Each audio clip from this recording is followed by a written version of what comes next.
আউযু বিল্লাহি মিনাশ শাইতানির রাজিম। বিসমিল্লাহির রহমানির রহিম।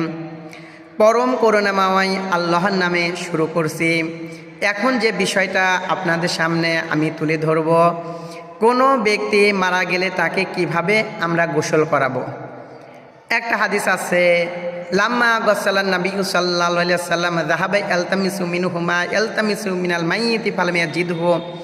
আলী রাদিয়াল্লাহু তাআলা আনহু বলেন, আল্লাহ রাসূল সাল্লাল্লাহু আলাইহি ওয়াসাল্লাম যখন ইন্তেকাল করলেন, আমি আল্লাহ রাসূল সাল্লাল্লাহু আলাইহি ওয়াসাল্লামকে গোসল দিলাম এবং গোসল করানোর সময় মৃত ব্যক্তির দেহে যে বিষয়টা, যে জিনিসটা খোঁজা হয়, আমি আল্লাহ রাসূলকে এটা পাইনি। সুবহানাল্লাহ, আল্লাহ তাকে হেফাজত করছেন।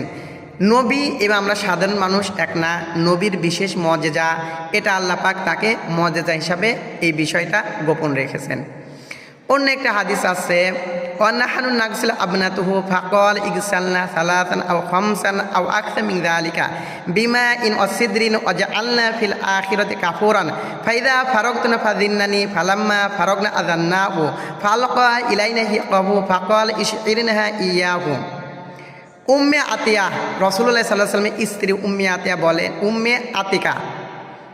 উম্মে আতিয়া রাদিয়াল্লাহু তাআলা আনহা বলেন, আল্লাহ রাসূল সাল্লাল্লাহু আলাইহি ওয়াসাল্লামের কন্যা উম্মে কুলসুম রাদিয়াল্লাহু তাআলা আনহা যখন ইন্তেকাল করলেন, আল্লাহ রাসূল সাল্লাল্লাহু আলাইহি ওয়াসাল্লাম আমাদের কাছে আসলেন এবং বললেন, তোমরা তাকে গোসল করাবে 3 বার 4 বার 5 বারের বেশি পানি দিয়ে, 5 বার 7 বারের বেশি অধিক পানি দিয়ে তাকে গোসল করাবে। বদ্রি গাছের পাতা দিয়ে তাকে গোসল করাবে, অর্থাৎ বরই গাছের পাতা যেমন সাবানের ফেনার মতো হয়, বদ্রি গাছের পাতাটাও ঠিক এই রকমই হয়। এরপরে যখন গোসল করানো হয়ে যাবে আমাকে ডাকবে। গোসল করানোর পরে আমরা আল্লাহ রসুলকে ডাকলাম। আল্লাহ রসুল সাল্লাল্লাহু আলাইহি ওয়াসাল্লাম একটা সেলাইবিহীন কাপড় দিলেন, সেটাকে দিয়ে আমরা উম্মে কুলসুমা রাদিয়াল্লাহু তাআলা আনহাকে কাফন করালাম। কাফন করানোর পরে এরপর আল্লাহ রসুল আমাদেরকে বললেন, যখন গোসল করানো শুরু করবে তখন ডান দিক থেকে অজুর স্থান থেকে তোমরা গোসল করানো শুরু করবে। ডান দিক থেকে অজুর স্থান থেকে, তার মানে ডান হাত থেকে গোসল করানো শুরু করবে এবং গোসল করানো শেষ হলে তাকে কুপুর দেবে, যেটা আমরা দিয়ে থাকি। অন্য হাদিসে আছে, ক্বাল ইউদুল কাফর আলা মাওয়াদিই সুজুদিল মাইয়িতি।